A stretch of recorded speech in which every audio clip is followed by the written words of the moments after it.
Joko! Kata-kata kamu basi!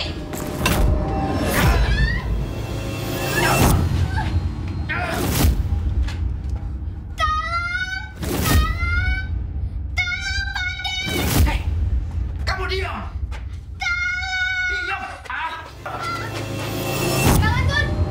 Jangan sakiti anakku, Gun! Jangan berisik, Gun! Istighfar, Gun!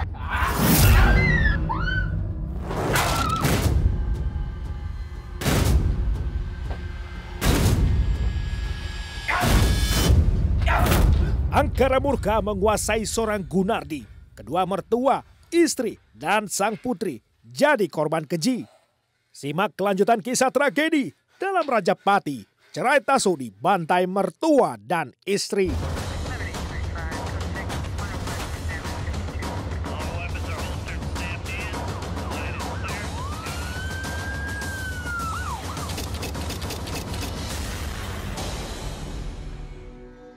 Pak, cepetin Pak. Kasihan tuh Bu Endang, Pak. Tolongin Pak. Dia tadi ribut minta tolong Pak. Cepetin Pak. Tolongin Pak, cepetin. Iya, aku cek dulu. Pak, ya ampun. Bu Endang! Bu! Bu! Bu Endang!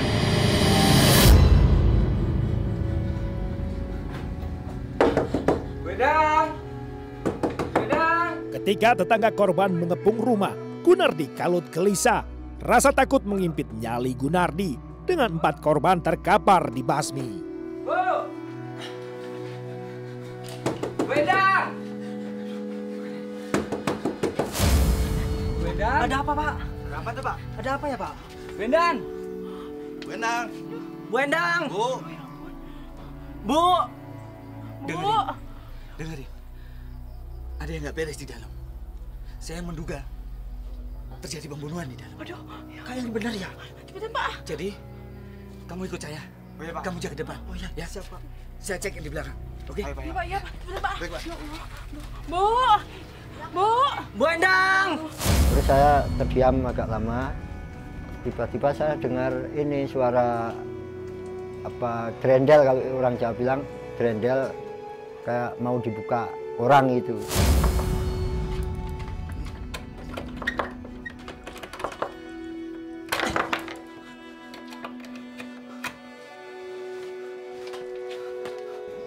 Saya menghampiri, terus benar begitu terbuka gitu ada seseorang yang mau keluar. Lalu langsung saya bentak, siapa itu? Sambil membanting apa, ngelempar bangku kecil. Hei, siapa itu? Saya terus teriak, ada orang di dalam, ada orang di dalam.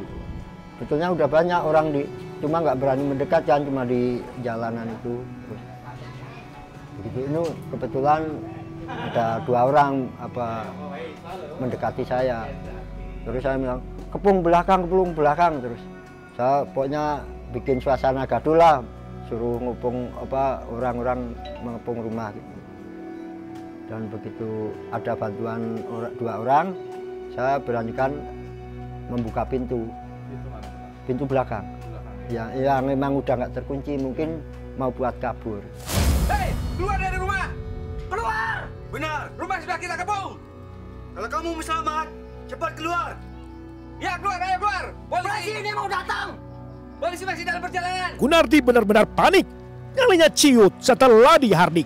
Gunardi tak bisa lagi berpikir, merasa jiwanya terancam, hidupnya akan berakhir. Pilihan hidup atau mati di tangan Gunardi. Ia memilih mati.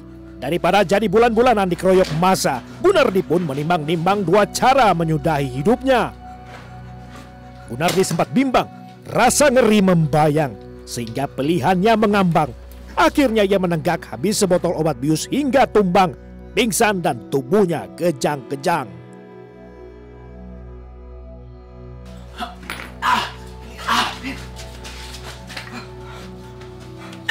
Kalian jaga dia. Ya, Jangan Pak. sampai kabur. Ya, Siap, Pak. jangan sampai lolos. Iya, Pak. Saya mau periksa ke dalam dulu. Oke. Hei, hei, hei, hei, hei, hei, hei, hei, hei. Terus saya masuk ke rumah utama gitu kan. Tadi di dapur. Pertama saya lihat mertua perempuan. Astagfirullahaladzim. Pak Mul. Letaknya di kamar depan pintu kamar. Udah ini tersungkur. Terlentang. Bersimbah darah cuma masih bisa bergerak. Gini sambil seakan-akan mau ngasih tahu enggak ada korban lain gitu. Bu Endang. Bu. Mas Said, selamatkan anak saya dulu. Selamatkan dia. Iya Bu. Iya.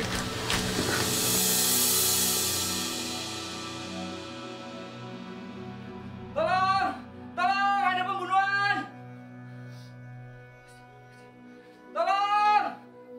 Terus tapi suaranya kan nggak jelas. Terus saya nengok ke arah itu.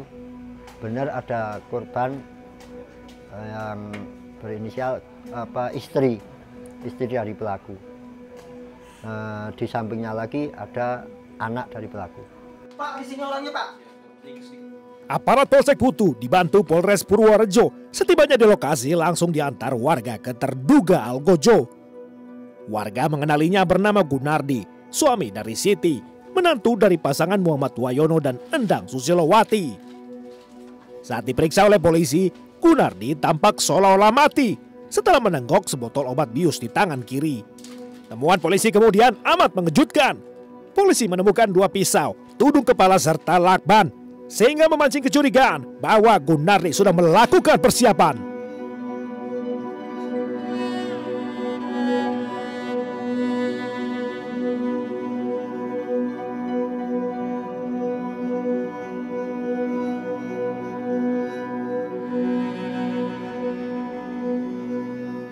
Setengah jam kemudian baru datanglah mobil ambulans. Pelaku serta keempat korban dilarikan ke Rumah Sakit Citro Wardoyo untuk pertolongan. Namun dalam perjalanan, nyawa Endang Susilowati tak terselamatkan. Disusul kemudian kehilangan suaminya Muhammad Wayono di ruang perawatan, sehingga total 3 nyawa jadi korban.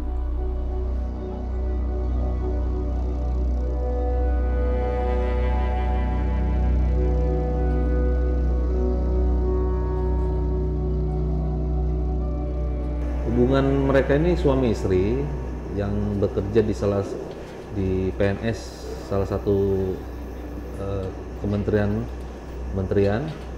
dan memang mereka ini sudah cekcoknya sudah lama diakibatkan tersangka tidak mau diceraikan oleh istrinya. Jadi dengan ada cekcok tersebut dia merasa sakit hati. Kemudian memang dari istrinya sudah mengajukan surat cerai itu dengan alasan suaminya ini memiliki temperamental yang sangat tinggi, dengan pernah mengancam istrinya menggunakan pisau. Itu kita baca di surat pengajuan untuk cerainya. Sekarang kamu mau bunuh pisau yang mana? Hah? Pilih! Jangan nangis! Pilih! Tahu saya sih biasa-biasa saja, cuma dari karakter korban orangnya ya baik lah, sama siapapun lah, nggak sama anak kecil, sama orang tua itu menghargai. Cuma Gun ya sebetulnya baik, cuma dia kurang menghargai sama orang lain, sedikit temperamen.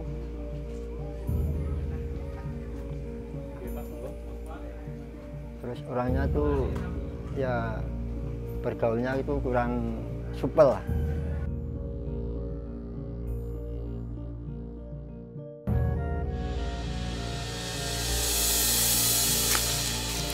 Ayah, kamu udah makan belum? Udah, ayo. Ayah, kamu lagi marah. Iya, Bu. Cepat, Pak.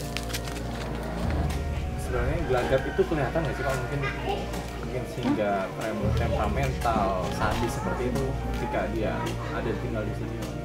Ya emang gelagatnya setahu saya ya, emang dari dia tidak menghargai orang lain, sama temperamen saya udah tahu. Misalnya kadang suka punya mertuanya apa, umpama kursi yang udah agak rusak gitu ya, nggak bilang sama mertuanya, langsung bakar. Terus pohon rambutan yang nanam orang tuanya, mertuanya, tahu-tahu dibabat tanpa izin. Mila! Mila! Mila, kesini Mila! Mila! Mila! Kamila sedang di kamar mandi. Jangan teriak-teriak gitu. Lagian dari tadi aku manggil ada jawaban. Ini sapu sama parang udah selesai. Bawa ke rumah. Oh alah, ya sudah. Biar ibu Nang aja Susilowati yang amat paham dengan watak menantunya. Ia lebih memilih untuk mengalah daripada memicu masalah. Namun tidaklah mudah menerima bagi Siti Sarah bila perlakuan Gunardi makin lama justru kian parah. Ibu, sini aku aja yang baru. Sudah nak, nggak apa-apa. Cuma bantu ini aja kok. Lihat tuh, halaman ibu sudah bersih kan? Maafin Gun ya Bu.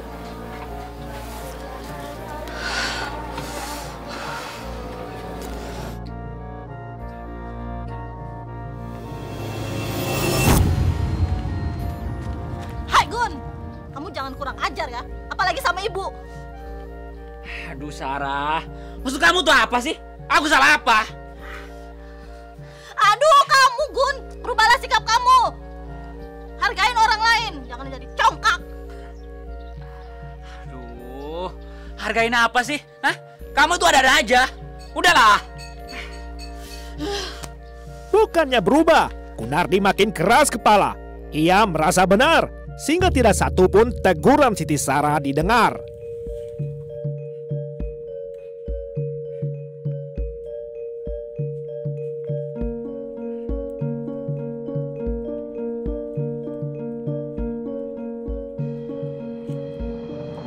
Waktu bulan Desember setelah kejadian di Jakarta itu.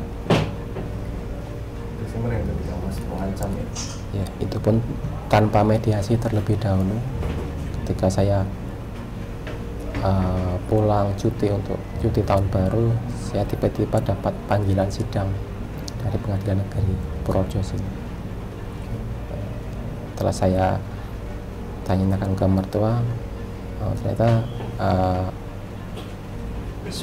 sudah izin ke mertua, ya terserah itu yang menjalani kamu. Kalau kamu memang sudah tidak ini, ya silakan kalau mau bercerai. Apaan ini? Sidang cerai? Siti Sarah mau gak cerai aku? Bu, Ibu tahu kan soal ini? Siti Sarah mau gak cerai aku, Bu? Kenapa Ibu setuju? Kenapa, Bu? Ya terserah kalian, Gun. Kalau sudah merasa tidak cocok, ya silakan saja kalau mau bercerai. Bu, Ibu gimana sih? Sekarang Sarah di mana, Bu? Di mana? Ibu nggak tahu, Gun. Ibu nggak tahu di mana kosnya dia sekarang. Hah?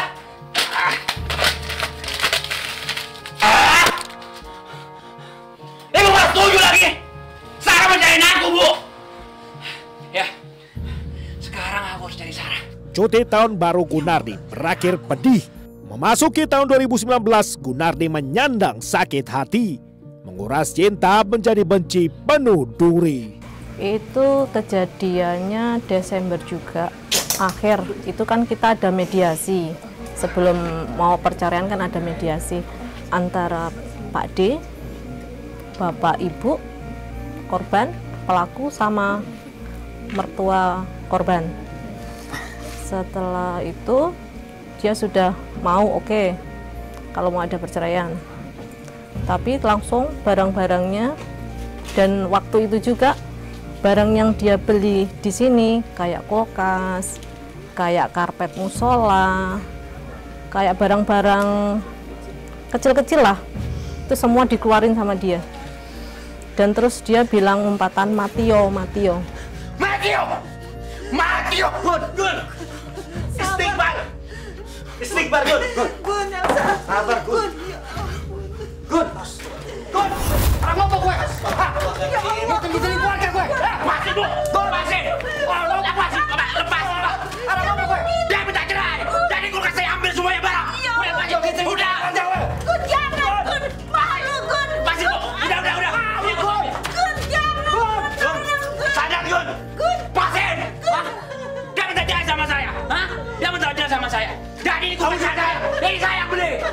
Udah. Gun, jangan Gun, malu Gun. Dia semua barang-barang yang dia beli semua nggak boleh dipakai, disingkirin semua kayak kasur. Disingkirin kemana? Ditaruh di depan. Taruh di depan. Iya, nggak boleh dipakai. Terus apa yang mungkin Mbak dan keluarga Mbak lakukan setelah si tersangka itu mengintimidasi dalam hal ini, dalam konteks ini kan? Mati oh, apa yang Mbak lakukan dan keluarga? Oh, jadi emang benar yang dikatakan Sarah dia temperamen terbukti. Kalau dia emang orangnya cepat emosional, cepat naik pitam. Dan handphone Sarah pun yang dibeli sama dia diambil. Kaling ke Gun. Ya, biarin Bu, nggak apa-apa. HP, mana HP yang gua beli ini?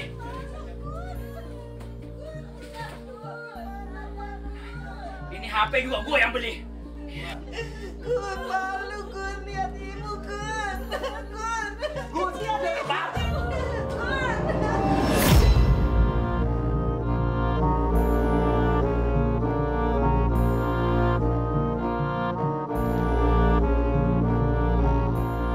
Akhir cerita tragedi, Gunardi kini mendekam dalam jeruji menanti ganjaran atas 3 nyawa yang mati. Jadi kita ini mengancam dengan pasal 340 KUHP, kemudian juga kita subsidiarkan pasal 338, kemudian juga Undang-Undang KDRT pasal 44 ayat 3, kemudian pasal 351 ayat 3-nya. Jadi ancaman hukumnya itu hukumannya 1 hukuman mati, kemudian ada yang 338-nya 20 tahun, kemudian KDRT-nya 20 tahun, kemudian yang 351-nya 15 tahun. Jadi kita buat 4 pasal berlapis. Kalau kita melihat isi tas mungkin ada rencana seperti itu. Tapi kita alasan dia kalau pisau itu dia suka mancing alasannya. Kemudian seperti kampak itu kan baru itu, kita belum tahu apakah nanti setelah menghabisi mau mohon maaf, apakah mau dimutilasi sama dia, dan pada saat itu ketahuan, itu yang kita dalami. Tetapi dari isi tas yang ada tersebut kita ketahui bahwa memang senjata ini sudah disiapkan dari yang tersangka sejak dari Jakarta. Mas, ini bawa ini dari Jakarta untuk apa rencana? Apa rencananya? Pisau ini? Enggak, pisau yang berwarna itu.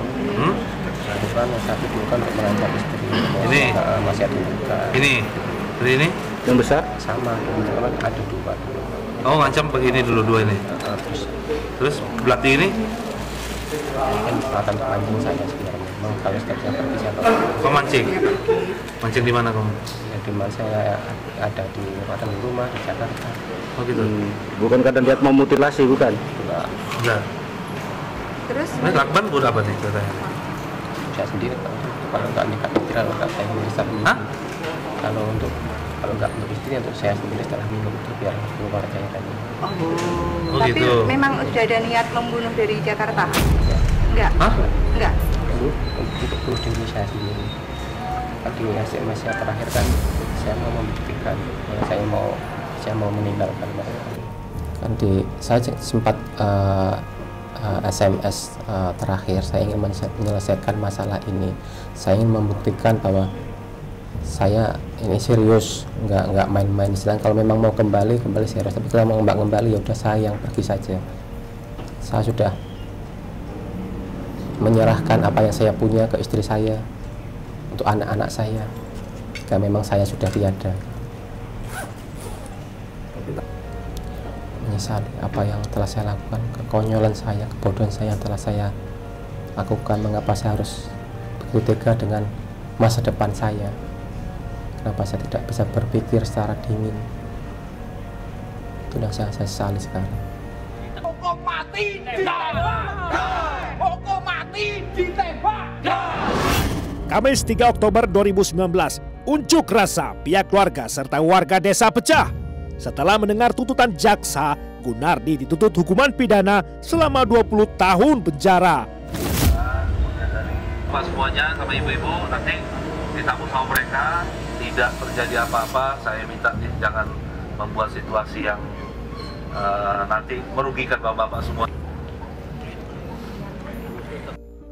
Tuntutan jaksa dinilai tidak memuaskan dengan alasan 3 nyawa sudah jadi korban.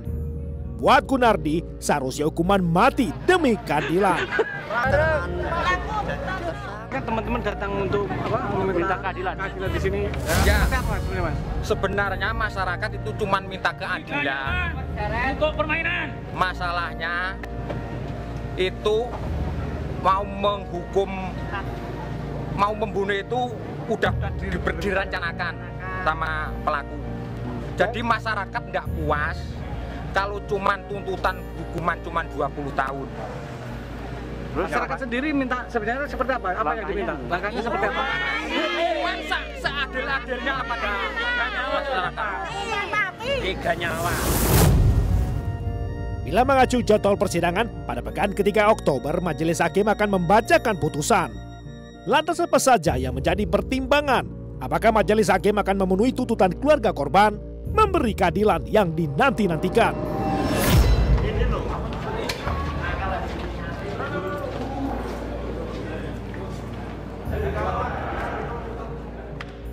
Majelis Hakim Pengadilan Negeri Purworejo, Jawa Tengah diketuai Hakim Mardison dengan anggota Hakim Setiorini Wulandari dan Hakim Dia Ayu Marti Astuti mencapai suara bulat menyatakan terdakwa terbukti bersalah melakukan pembunuhan berencana terhadap kedua mertua dan istri.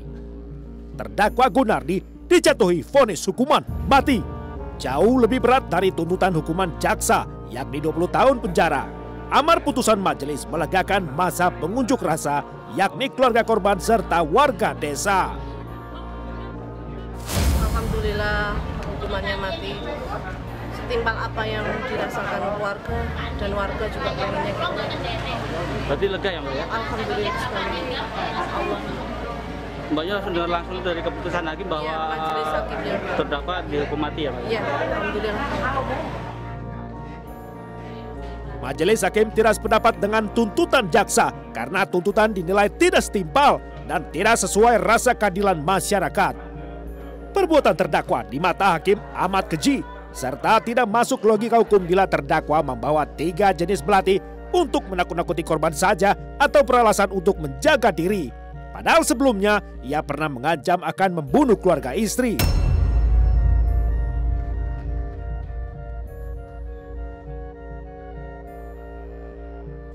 Setelah Gunardi berdiskusi, Gunardi menyatakan pikir-pikir dahulu untuk naik banding ke pengadilan tinggi.